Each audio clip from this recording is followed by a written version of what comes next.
সব বাদুড় কিন্তু নিশাচর নয়। তবে যে বাদুড় রাতে খাবারের খোঁজে বের হয় তারা প্রতি সেকেন্ডে উচ্চমাত্রার শব্দ তরঙ্গ তৈরি করে। এই তরঙ্গ শিকারের গায়ে লেগে প্রতিধ্বনি হিসেবে বাদুড়ের কাছেই ফিরে আসে। এভাবে বাদুড় পোকামাকড় শনাক্ত করে তারপর শিকার করে। প্রাকৃতিকভাবে মশা মারার মেশিন হিসেবে কাজ করে বাদুড়। প্রতি রাতে এই প্রাণী নিজের শরীরের ওজনের সমপরিমাণ পোকামাকড় সাবার করতে পারে।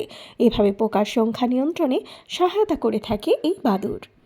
বাদুড় প্রজাতি বিলুপ্ত হয়ে গেলে কলা, অ্যাভোকাডো ও আমের মতো ফলগুলো বিলুপ্ত হয়ে যাবে। 300টিরও বেশি প্রজাতির ফল পরাগায়নের জন্য বাদুড়ের ওপর নির্ভর করে। বাদাম, ডুমুর এবং চকলেটের প্রধান উপাদান কোকোর বীজ ছড়াতে সাহায্য করে এই বাদুড়।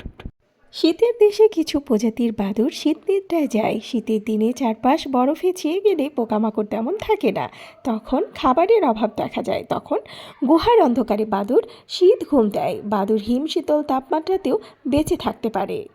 বিছার হুল ভয়ঙ্কর বিষে ভরা, কিন্তু এই হুলের আঘাতে বাদুড়দের কিচ্ছু হয় না। ব্যাট গুয়ানো বা বাদুড়ের বিষ্ঠা বিক্রি করা একসময় ছিল বড় ধরনের ব্যবসা। এখন টেক্সাসের বৃহত্তম ব্যবসা খনিজ তেল। এই তেলের আগে টেক্সাসের বৃহত্তম রপ্তানি ব্যবসা ছিল বাদুড়ের বিষ্ঠা। উত্তর আমেরিকার অস্টিনে মেক্সিকান ফ্রি টেইলড বাদুড়ের সবচেয়ে বড় শহরে দল দেখা যায়। কংগ্রেস অ্যাভিনিউ ব্রিজের নিচে প্রায় 15 লাখ বাদুড় বসবাস করে। এই ব্রিজের নিচে জমা হয়ে থাকে প্রচুর বাদুড়ের বিষ্ঠা।